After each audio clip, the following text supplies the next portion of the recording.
Hi, welcome to SBR Videos. I'm Peter Loshak. This is Into the Weekend with BetDSI for Week 2 in college football. Of course, we are talking with Brent, the headlines manager at DSI, who shares with us the very interesting and sometimes valuable information that he has regarding the betting action that he sees each week, the public and the sharps and the pseudo-sharps and everything in between. Brent, thanks for being back with us. Good to be with you, Peter. All right, the first thing I want to ask you about before we get into the Week 2 lines is some interesting stuff you were telling me about from Week 1. You know, the UNLV Northern Illinois game. At the time of our call, you told us that you had big public action on Northern Illinois, which made sense to me. And then you also had sharp action on Northern Illinois. But then obviously when the game played out, it was pretty clear that there was major value on UNLV. And I guess what was up with that? Did you wind up getting sharp action ever on UNLV? Yeah, I mean, that was one of those cases, as we touched on, where at the time we did the call on Thursday, of course, we had sharp and public money, both on Northern Illinois. Sharps were laying like the 21. They started with Northern Illinois, got driven up to all the way like to 23, 23 and a half. Our count in terms of the number of wagers that were placed was about 5-1 in favor of Illinois, and our money was almost 10-1. So that was one of those cases where I was sitting here saying, wow, you know, we really, at the time of the call, we really needed the sharps to be wrong on that one in terms of taking that Northern Illinois minus the 21 all the way up. Now, when you'll see on game day, the line went completely back the other way, which guys who are listening to the call might say, you know, what's going on, Brent? You're feeding us a line here. But what that was a case of just pure sharp money on the other side. Like either people who were sitting on the sidelines waiting for a line to get to a certain number or just waiting on information, whatever it was. But that was a case where we had all one-sided action early in the week on Northern Illinois. The public continued to bet Northern Illinois even up to kickoff on Saturday. But the sharps came in and took the plus 23.5, plus 23. I think it was all the way down to 21.5. They were grabbing on UNLV. They just couldn't get enough, and of course they covered. So in general, when we see something like that, where a big underdog, that's gotten, bet up during the week and then crashes on game day, can we assume that that's usually sharp action that's causing that? It's dangerous to assume that because you don't always know. I mean, if it's a case where during the week you've got sharp action on one side and the number does bounce back, that's usually a case where, you're going to say, okay, that was sharp money coming back the other way. Like I said, the line closed back down like 21 and 21.5. Now, if there wasn't sharp action early in the week and that line made the same move, you can't really assume that it was sharp action because it would have been people, with deep pockets like yourself, Peter, just driving that line back down. But if there is sharp money involved early in the week and it comes back, you're generally pretty sure, especially in a case like this where the line goes back down to where it started, you can be pretty safe that was sharp money coming the other way. All right, and here's an idea that sharp guy who was betting, or maybe the multiple sharp guys who were betting Northern Illinois early at minus 21, take them off the list. What about that? Who the hell are those guys? Why are they still on the list if they're betting Northern Illinois and then they're losing in the way that they did? Well, the beauty of the tools that we have in office, of course, is that we can look at a guy and say what his advantage is over the closing number. Through, I can go years back, and I can go what his investment ROI is, what his return on his investment is, so see how a guy is doing.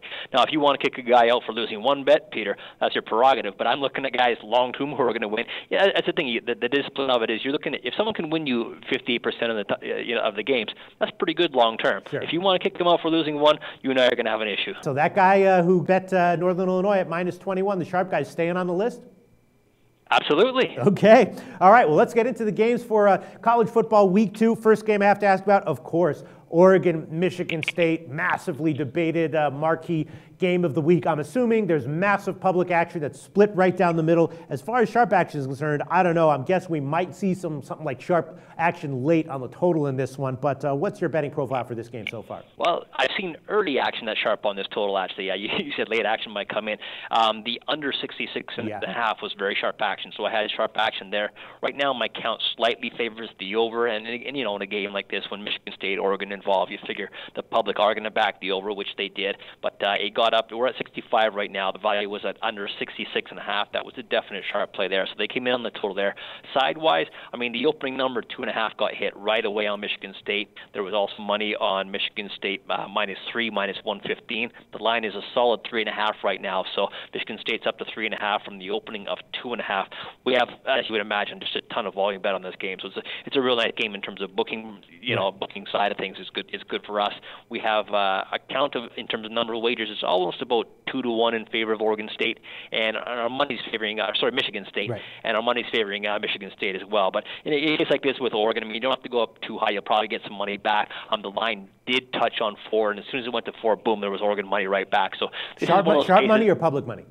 It was money that we respect, not someone who's on the list, but a guy who bets big enough and he'll move the number back. It's kind of a good barometer to say, okay, I've got sharp guys laying Michigan State -3, -15. This guy took the +4. 3.5 is probably a good number to run with for the rest of the week. All right, so sharp guys did take Michigan State, though, at 2.5 and 3, and nothing back yet on Oregon in terms of definitive sharp action. Correct, yeah, and the under as well. Don't forget that, under 66.5. All right, and then Oklahoma, Tennessee, another game that I'm guessing is just seeing massive action from the public that's split down the middle. And I'm wondering if any sharp guys touch the over in this one, considering how high scoring both these teams are projected to be this year. Interesting enough, this game is just, in terms of action on the side, is just not a whole lot going on at all. I mean, I did have these. Yeah, I mean, the line opened. I think it was 1 on the bottom with Tennessee -1. Someone did grab the +1 on Oklahoma, which was respectable. I've got about twice as many bets and twice as much dollar volume on Oklahoma. But I'm surprised there's just not a ton of action on this game. You touched on the total. Yeah, I definitely would expect that. We're sitting at 63 right now. I would expect a lot of over money. Tennessee they just look like one of those teams who can score a lot of points but can't really stop anyone.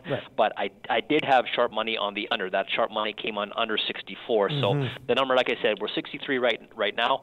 My count on the over is about 5-1, which is to be expected with public money betting the over. So I'm thinking the number is going to stay between 63 and 64. But again, as soon as we hit 64, sharp money came back on the over. So that's something to look out for during the week. There you go. Very telling. That's why we do this show. Sharp money did come in on the under when it hit 64 in Oklahoma, Tennessee. All right, and then LSU, Mississippi State, another marquee game. I'm pretty down on Mississippi State this year. Did the sharps touch this one at all? Well, the public and the pseudo sharps would agree with you. I don't have really sharp money on the side of this game yet, but the line did creep up from 3 -15 to 3.5 -15. We're sitting at a solid 4.5 right now. LSU being favored, of course.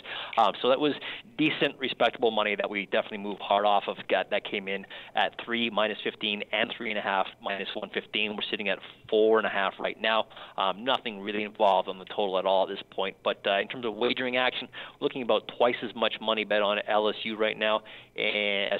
Twice as many bets we've taken on LSU, and our wagering volume is probably about 3 or 4-1 in favor of LSU as well. So we've got some, no real sharps involved in this game, but a couple of guys who are really respectable who did drive the number up from 3 -15 to 3.5 -15. I think it even touched 4.5 -115 at one point in time. But we're sitting at 4.5 right now, Peter. All right, Brent. Well, that takes care of all the big games that I'm sure everyone is wondering about. What else can you tell us about notable sharp and/or public action, of course, from the rest of the card, college football week 2? Seems like the games that I cover are the games that no one really is wondering about. Games like, let's say East Carolina this week, Peter. Can I interest you in some of that? Yes, I definitely saw that line has gone up. Is that from sharp action? I think I saw like 19 earlier. Now I saw like 21. Yeah, East Carolina's at Florida. That line went up to just public money drove the Florida number up to 21. We actually had 21 -115 at one point, and we had a sharp guy come in, grab the 21 there. Another guy came in and took the 21 when it was -110 as well. So I've got two sharp guys, very sharp guys on East Carolina, plus 21 -05 and plus 21 laying the 010. The line is now down to 20. So again, we're probably going to see more public money coming in.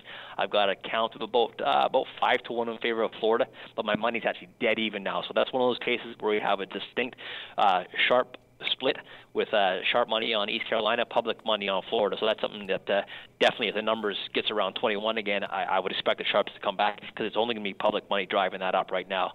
Moving down to Mississippi, they're actually a rather sharp side as well. I came in, we got sharp money at -29 on Mississippi. They're at home to Fresno State. Wow. Absolutely, yeah, not a whole lot the other way at all. I've got to count to about we're like 4 or 5-1 in favor of Mississippi State. So I don't have anything back on Fresno State at this point in time.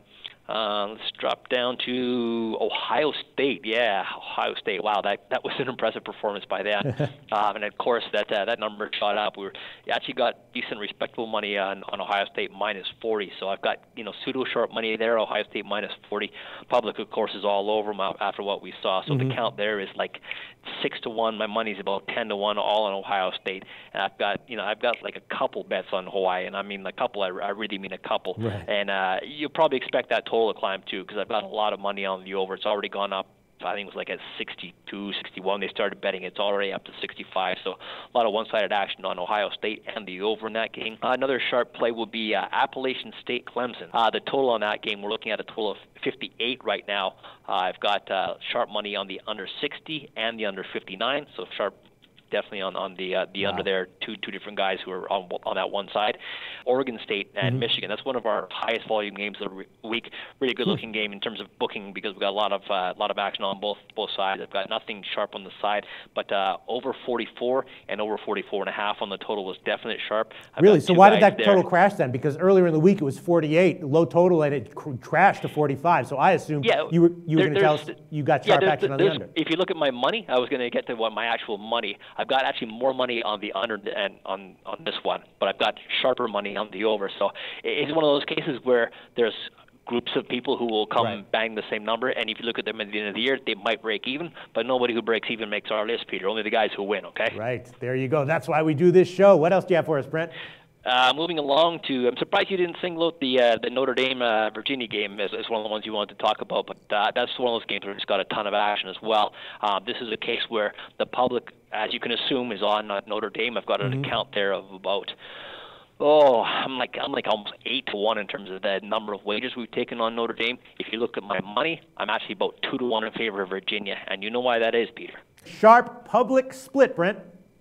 Yeah, absolutely. Like I said, I mean, like account is just monstrous in terms of Notre Dame. Again, that's not going to be a surprise. It's probably something, all season long you can look forward to. But we're down to 11.5 right now on Notre Dame, so I did get sharp money on Virginia. So that's something to look out for. Again, that number's probably, I don't know if it's going to creep up at all just because, it's just sharp money betting the one way. But if it comes in that they just don't stop betting Notre Dame, we might touch 12.5 again. You'll probably see sharps come back on Virginia again. So that's a definite game where you want to be looking out for Virginia. And again, people might say, the game's 11.5, 12.5. What's the difference? I may as well take 11.5. But when it lands 12, you know why they wait for the number there. Moving right along, Kentucky is at South Carolina. We've got South Carolina up to 8.5 right now. I had early action on South Carolina minus 7.5. And I also had another sharp come in minus 8. We're sitting at 8.5 right now. My money right now is about 2-1 in favor of South Carolina. Sharp money there. My wager count is pretty much dead even though. So I'm getting public money on Kentucky, but definitely sharp action on South Carolina. Again, 7.5 and 8 is what they laid there. I've got Washington State Rutgers is a game you may or may not want to get involved in. Sharps on Washington State, I predict. Well, actually, it's just the under. I got the total on that one there. Okay. I've got money both ways. I did have sharp money, though, as you mentioned, on Washington State +4. But I also had some pretty decent Rutgers money at minus 2.5 and minus 3. So the game really doesn't really qualify just because the number's sitting at 3.5 right now. But again, that does kind of give you an idea of what the value of the number is. Rutgers minus 3, minus 0.5, stuff like that was a play for sharps. Washington State +4 was also. But the total, definitely the under 64 was a very sharp play there. And where are we going to? Oregon and Michigan State. We touched on the total there, and we touched on the side as well. Just want to say, I got the volume this week has been really good. I mean, Notre Dame is a great game for us right now in terms of volume. Kentucky, South Carolina is great. Rutgers, Washington State, as I mentioned. When you get sharps on both sides of the game, you're always getting good volume there. Oregon, Michigan State, really good volume game. Oregon State, Michigan, same thing. It's looking like it's a really good week. People are kind of like all in this week in terms of college football. Right. Even like I've got San Diego State, California, huge volume game, but that's all about the number. I had money coming in on California minus 10.5, all the way up to 14. Sharps came back the other way on San Diego State, finally at 14. So that's one of those cases where we're looking for a game not to land between 10 and 14, though. Well, let me ask you about that one, because that one at some places actually opened at 8, and now it's all the way up to 14. I mean, I think that was the biggest move of the week in terms of the spread, and I just assumed that a move that big could only be from sharp action, right? It was, again, it was couple sharps kind of involved in California. There's lots of guys who as you're well aware, people will kind of look at a number and just think, I made this number, say they made the number 13.5, and when they open up at 9.5 or 10, right, they're going to bet the number thinking that their number is right. Maybe they're not the right side, but the number is right in terms of what's going to balance action. And when the number gets up to 13.5 or 14, they'll take the other side, because this is a case where they didn't really have a strong opinion at the start, but they knew the number wasn't right. So that's kind of a shame on us kind of thing. Like, so this happened last year. I remember one game where the line moved. It was like 7 points it moved, and we were looking like, wow, we really got that one wrong. And when you look at this many games on board every single weekend, we're bound to get a couple that we might have wrong. But again, it hurts us, in terms of our exposure. but you kind of got to wait till the end of the game and say, okay, we escaped that one. But then you're saying that Sharps, when the line hit 14, Sharp Action did actually come in on San Diego State. Correct. I mean, we're down to 13 and 13.5 right now, so the line is creeping back down. All right, that's very telling. And I just to go back to the Kentucky game for a second, I admit I bet Kentucky on the opener of 9 or 9.5, and then when I saw it drop to 7.5, I thought, okay, great, that means I was right. But apparently that's not the case, because you're telling me that was public money and that the Sharps came in on South Carolina. So when you make a bet on the opening line and then you see it move in your favor, it's not always the case at all that means that it implies that you're right. Yeah, exactly. And again, the case like we touched on from the game from last week. I mean, if it wasn't sharp money involved that drove it up, it might just be sharp money the other way. So it's not like you're following sharp money because, I laid 21 and the line's up at 23.5 right now. If the line goes back down to 21, you're sitting there thinking, wow, am I with the Sharps or am I against the Sharps or what? That's why you got to have your own opinion as well. You say, you know what? I like this number. I'm going to bet this number, see where it goes. Brent, we love you so much for doing this show. Thanks again, and we'll talk to you tomorrow for NFL Week 1.